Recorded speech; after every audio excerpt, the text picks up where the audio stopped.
I am really, really confident and able to making the weight, and I'm excited. I'm excited to do it. It's kind of reinvigorated something. It's like a challenge, a new challenge. I mean, obviously I was expecting to fight Cody, and I'm down here training with him anyways in Southern California. Man, everything happens for a reason. I truly believe that.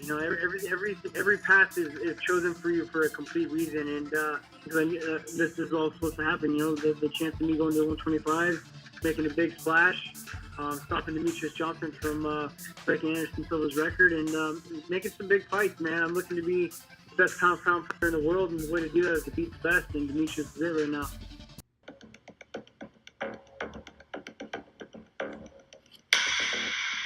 Man, as far as I'm concerned, I got it set in my mind that I'm fighting Demetrious in August, and that's what I was told as well. I think it's going to be real embarrassing for himself to turn this fight down. It's going to do a lot to his legacy. I've already seen a lot of backlash from him saying he doesn't want to fight me, and all the fans want it. The fans want to see this fight. It's the fight everyone wants to see. He's talking about big money fights. This is it.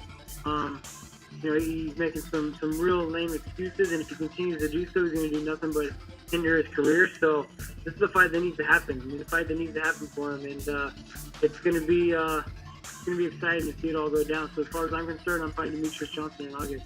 It'd be different if there really was contenders, like Joseph Benavidez. If he was in there, a guy that's on a 7-fight win streak, ready for the title fight. But there's not. They're talking about fighting Ray Borg, which is, he got 2 losses of his 5 fights in the UFC, and he hasn't made weight. And there's multiple reasons why this is a great fight for me, a great matchup. It's because there's not anybody that I feel like I'd be jumping in front of, that I would be the most suited.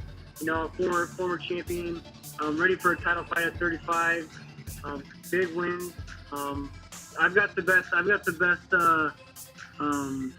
resume for a title fight with Demetrious. I don't see who I'd really be jumping in front of. I don't think. No offense to Ray Borg. I mean, he's a great fighter. He's a young fighter. He's doing great, but I don't think that he should be the next title fight. I think it should be something tougher, especially for the fights that Demetrious is fighting. To break the all-time UFC defense record, I say we step it up and make this thing legit.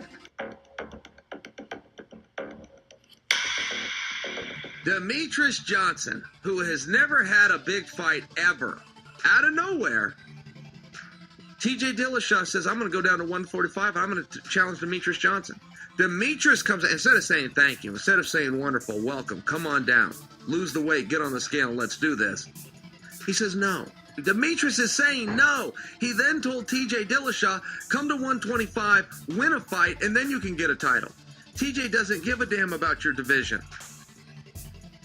TJ could go fight for the title right now at 135. As a matter of fact, he has a signed contract to fight for the title at 135.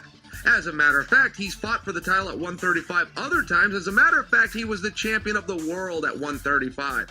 So if you want TJ to do you a tremendous favor, which is what this does not serve TJ.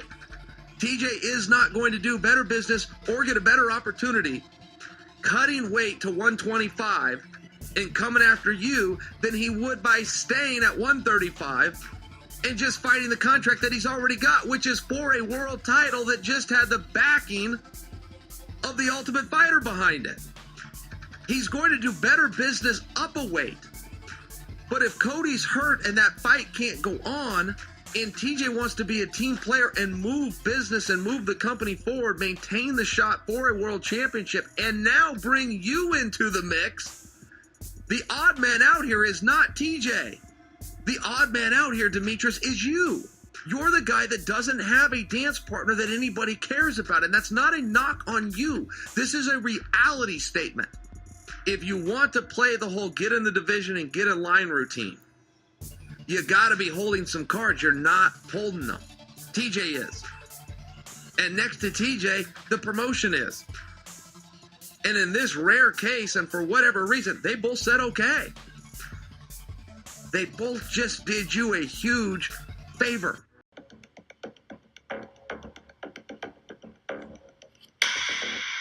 Once I get back to Las Vegas to my hub, we'll find out how everything plays out. I'll communicate with Al, I'll communicate with Leonard Ellaby. We'll sit down and see what we can come up with, and hopefully the McGregor fight can be made.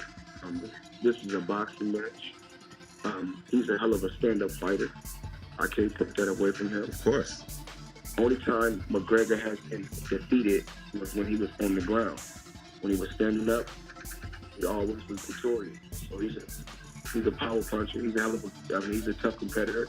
I'm a tough competitor, and we have to go out there and give the world and the fans what they want to see. Exciting.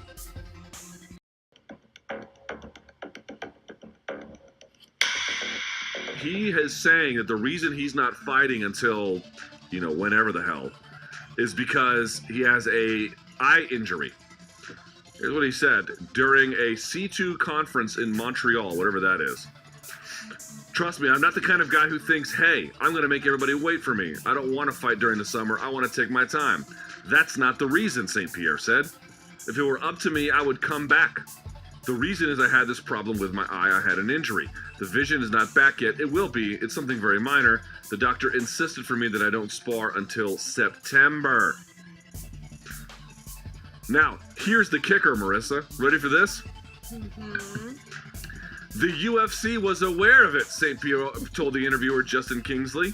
Quote, they knew I couldn't fight during the summer, but they still insisted on doing that press conference with Michael Bisping. And when it happened, we were not very excited about the idea, but we wanted that fight, so we decided to do it. But then it turned into a negative thing because it took so long. But the UFC knew, he continued. Everyone knew.